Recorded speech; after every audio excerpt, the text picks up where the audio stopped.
നല്ല ചേർച്ച. ഏന് വേണ്ട, ഇതൊക്കെ ഇട്ടുണ്ട് ഞാൻ വരില്ല എങ്ങോട്ടായാലും. അത് ശരി. ഈ വേഷത്തിലെങ്ങാനും എന്റെ അമ്മച്ചി തന്നെ കണ്ടാലുണ്ടല്ലോ, നല്ല ശേലായി എന്ന് പറഞ്ഞ അമ്മച്ചിയും പെങ്ങളെ അങ്ങ് കണ്ടുപിടിച്ച പോലാണല്ലോ. കണ്ടുപിടിച്ചു തന്നെ കൂട്ടിക്കോ. എന്നെ കെട്ടാൻ അമ്മച്ചി സമ്മതിച്ചില്ലല്ലോ. അതൊക്കെ ഞാൻ സമ്മതിപ്പിച്ചോളാം. എന്റെ അമ്മച്ചി ഒരു പാവ. തമാശയ്ക്ക് പോലും നീ അവരെ വേദനിപ്പിക്കരുത്. ഇല്ല, എന്റെ ടോമിയുടെ അമ്മച്ചിയല്ലേ, ഞാൻ പൊന്നു പോലെ നോക്കും. എന്റെ മക്കളെ റോയി ഇവിടെ വാ. അതെരിപ്പോ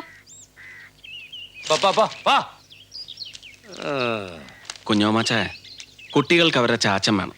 പാപ്പച്ചിക്ക് നിങ്ങളെല്ലാരെയും. കഴിഞ്ഞതെല്ലാം മറന്ന് നന്നായാൽ അവന് കൊള്ളാം. എടാ, ഇനി ഇങ്ങനെ വല്ലതും ഞാൻ കേട്ടാൽ ഇല്ല അപ്പച്ചൻ ക്ഷമിക്കാം. മതി മതി മതി മതി. അവന്റെ കോലുപിടുത്തം പോടാ.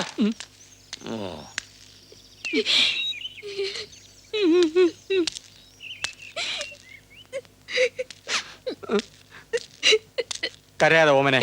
അല്ല എന്റെ ഓമനെ അമ്മണി, നിന്നാണ് എന്നാണ്. ഞാൻ ഇനി ഒരു അടിവാരത്തേക്കും പോവില്ല.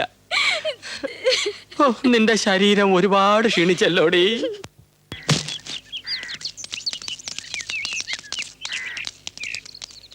ഏതു മറ്റവനാടാ എന്റെ വിത്തും നെല്ലുമൊക്കെ എടുത്ത് പുറത്തിട്ടത്?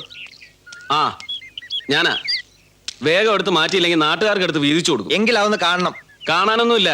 സർക്കാരിന് വാടകയ്ക്ക് തന്നിട്ടുള്ള ഓഫീസ് നിങ്ങളുടെ സ്വകാര്യ മുതൽ സൂക്ഷിക്കാനുള്ളതല്ല. എടുത്തു മാറ്റാൻ 1 മാസത്തെ അവധി തന്നല്ലേ, നിങ്ങൾ എടുത്ത് മാറ്റിയ. എടാ പുല്ലേ നീ. വേണ്ട തോമാച്ചാ. എടോ കൃഷി ഓഫീസറെ, ഞങ്ങൾക്കിട്ട് ഞൊട്ടിയിട്ട് താൻ ഇവിടുന്ന് മെടുക്കാനായിട്ട് പോവാന്ന് കരുതണ്ട. ഒന്നുറങ്ങിയാലേ രാത്രി തീരത്തില്ല. നമുക്ക് കാണാം. വാടാ. ഓ സാറെന്താ ഒന്നും മിണ്ടാതെ അവന്മാര് പറയുന്നത് കേട്ടങ്ങനെ നിന്നിളഞ്ഞത്? ഞാൻ വിചാരിച്ച അവന്റെ പല്ലടിച്ച് താഴെ ഇടുന്നു. എന്റെ ശങ്കരേട്ടാ, ഞാൻ ഇതുപോലെ ഒത്തിരി എണ്ണത്തിന്റെ പല്ലടിച്ച് കൊഴിച്ചാ ഇങ്ങോട്ട് പോകുന്നത്. അടിച്ചും തൊഴിച്ചും മതിയായി, മടുത്തു. അതുകൊണ്ടായി മലമൂട്ടിലോട്ട് പോകുന്നത്. ഇവിടെ മര്യാദയ്ക്ക് ജീവിക്കാൻ അനുവദിക്കത്തില്ലെന്ന് വന്ന എന്താ തല്ലാനാ മറ്റാണോ? ശിവേട്ടൻ എന്തിനാ വെറുതെ തൊമ്മിച്ചോടും മക്കളോടും ഒക്കെ വർത്താനത്തിന് പോയത്? ഒരു ജാതി മനുഷ്യന്മാരാ അവരൊക്കെ. എന്താ എന്താ എന്താ വിളിച്ചത്? ശിവേട്ടാന്ന്. ശിവേട്ടനൊക്കെ നായന്മാരല്ലേ, ഞാനും നായരാ. എന്നെ കണ്ട കടിച്ചു കയറാൻ വരുന്ന താനെന്താ ഒരു സോപ്പിടിയിലുമായിട്ട്? പുതിയ പരിപാടിയെല്ലാം ഒപ്പിച്ചു വെച്ചിട്ടുണ്ടാ? എന്നും ഇങ്ങനെ കടിച്ചിറങ്ങുന്ന ശരിയാവോ?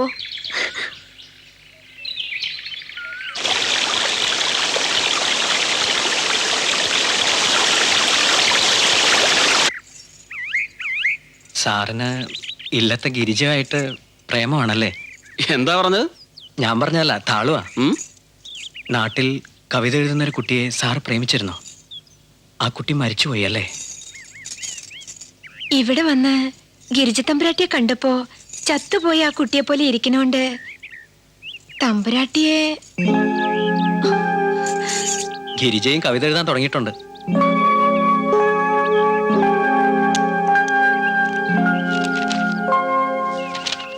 ഇത് എഴുതിയ ആള് തന്നെ വായിക്കുന്നതാണ് അതിന്റെ ഒരു ശരി. വായിച്ചു, ധൈര്യമായിട്ട് വായിച്ചു. ഒന്നാം കൊമ്പത്ത് വന്നിരുന്നൊരു പുന്നാരക്കിളി ചോദിച്ചു, കൂട്ടിനീലങ്കിളി ചെങ്ങാലി പെങ്കിളി കൂടുമിട്ടിങ്ങോട്ട് പോരാ. നിർത്ത്. ഈ കവിത ഗിരിജ തന്നെ എഴുതിയാണ്, ഒറ്റയ്ക്ക്. ഗിരിജയ്ക്ക് വയലാർ രാമവർമ്മ എന്നൊരു പേര് കൂടിയുണ്ടോ? ഈ കവിത ഗിരിജയുടെ പ്രായത്തിൽ ഞാൻ കാണാപ്പാടം പഠിച്ചിട്ടുണ്ട്. നാട്ടിൽ എനിക്കൊരു സ്റ്റുഡന്റ് ഉണ്ടായിരുന്നു, മായ. ഇവിടെ വന്ന് ഗിരിജയുടെ കുസൃതിയും കുറുമ്പൊക്കെ കണ്ടപ്പോ ആ മായ തന്നെയാണെന്ന് ഓർത്തുപോയി. അങ്ങനെ ഞാൻ മായയെ സ്നേഹിക്കുന്നത് പോലെ തന്നെ ഗിരിജയും സ്നേഹിക്കാൻ തുടങ്ങി. മായ എനിക്ക് എന്റെ അനുജത്തിയായിരുന്നു. ഗിരിജയും എനിക്ക് എന്റെ അനിയത്തിയായി കണ്ടൂടെ?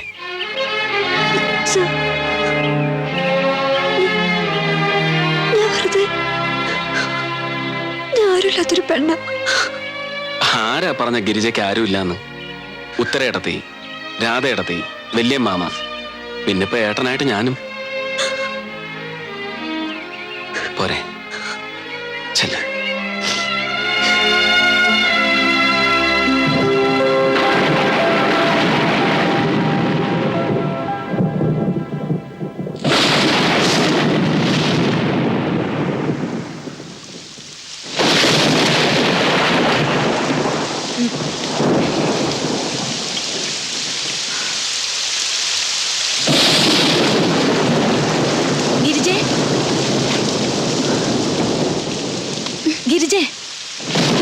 നനയണു.